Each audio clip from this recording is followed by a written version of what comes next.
এমন যদি হয় ঢাকা শহরের অবস্থা, তাহলে মানুষ নিরাপদ কোথায়?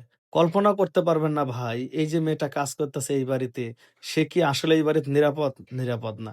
এই বাড়িতে মানুষ বসবাস করে না। এই বাড়িতে বসবাস করে কিছু হয় না। দেখেন, এই যে বাড়িওয়ালার ছোট ছেলে মেয়েটার গায়ে কিভাবে হাত দিচ্ছে, তখন কাজের মেয়েটা জিজ্ঞেস করতেছে, "ছোট সাহেব আপনার কিছু লাগবে কিনা?" কয়, "না, আমার তোর কিছু লাগবে না। আপাতত আমি যা বলি শোন। তুই একটা কাম কর। তুই আমার সাথে এই খাটের মধ্যে বস।" দেখেন খাটের মধ্যে বসিয়ে তারপরে এই মেয়েটার সাথে কি কাজ করে। মানে এটা মানে ভাবতেও কষ্ট লাগে যে আসলে আমরা নিরাপদ কোথায়? অধিকাংশ কিন্তু ফ্ল্যাটগুলোতে এই ঘটনাটাই ঘটে। দেখেন ৪ দেওয়ালের ভিতরে কারো চিৎকার কেউ শোনে না। যখন মেয়েটার গায়ে একটু বাজেভাবে টাচ করতেছে, মেয়েটা কিন্তু বুঝে গিয়েছে যে আসলে ছোট সাহেব কি চাচ্ছে। তখন বলতেছে, "দেখেন যদি আপনি এই ঘর থেকে না যান, তাহলে কিন্তু আমি চিল্লাপাল্লা করমু। আর চিল্লাপাল্লা করে কিন্তু লোক জড়ো করমু।" তখন এখন দেখেন ছেলেটা বুঝতে পারতেছে না কি করবে। সে এখান থেকে বের হয়ে গেল। আর মেয়েটা এখন স্বাভাবিকভাবে সে এখন এই ঘরেরই কাজ করবে। সে বিছনাপাতি সবকিছু আবার গোছাচ্ছে। এর মধ্যে দেখেন মেয়েটা ভাবছে যে ছোট সাহেব তো চলে গেছে। কিন্তু না, ছোট সাহেব যায় নাই। ছোট সাহেব আগে থেকে জানে বাড়িতে কেউ নাই। তারপরও সে আরো সিওর হওয়ার জন্য পুরো বাড়িটা দেখতেছে যে আসলে বাড়িতে কেউ আছে কিনা। সে ১ম আসবে হল রুমের দিকে, এসে দেখলো যে কেউ নেই। পরে সে এখন আরেক রুমে যাবে। ওই রুমে গিয়ে সেই রুমের দরজাটা একটু ফাঁক করে দেখলো যে এই রুমে কেউ আছে কিনা। দেখলো যে এই জায়গাও কেউ নেই। সে মানে ফুলভাবে নিশ্চিত হচ্ছে। কারণ সে জানে যে বাড়িতে আমি আর কাজের মেয়েটা ছাড়া কেউ নেই। ভাই মানে ভাবতেও কষ্ট লাগতেছে যে এই ছেলেটা কাজের মেয়ের সাথে কি করতে পারে? আর কি করবে? খুব কষ্ট লাগে ভাই।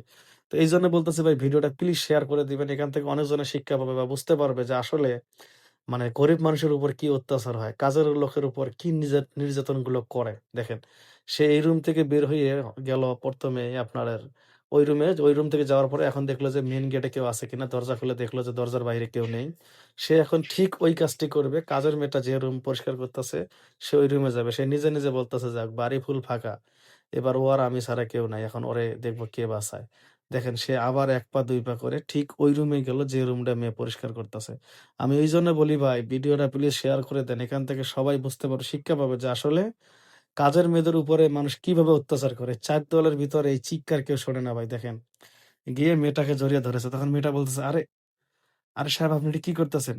তখন বলতেছে, "শোন, বাড়িতে কেউ নাই, তুই আর আমি। চিৎকার দিবি না। চিৎকার দিলে কিন্তু তোর খবর আছে। আমি যা বলি মেনে নে। তুই কি চাস না কারো ঘরের বউ হতে, হ্যাঁ? শোন।"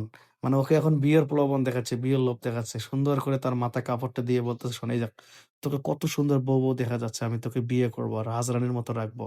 আমি যা চাই তুই দিয়ে দে, তুই না করিস না।"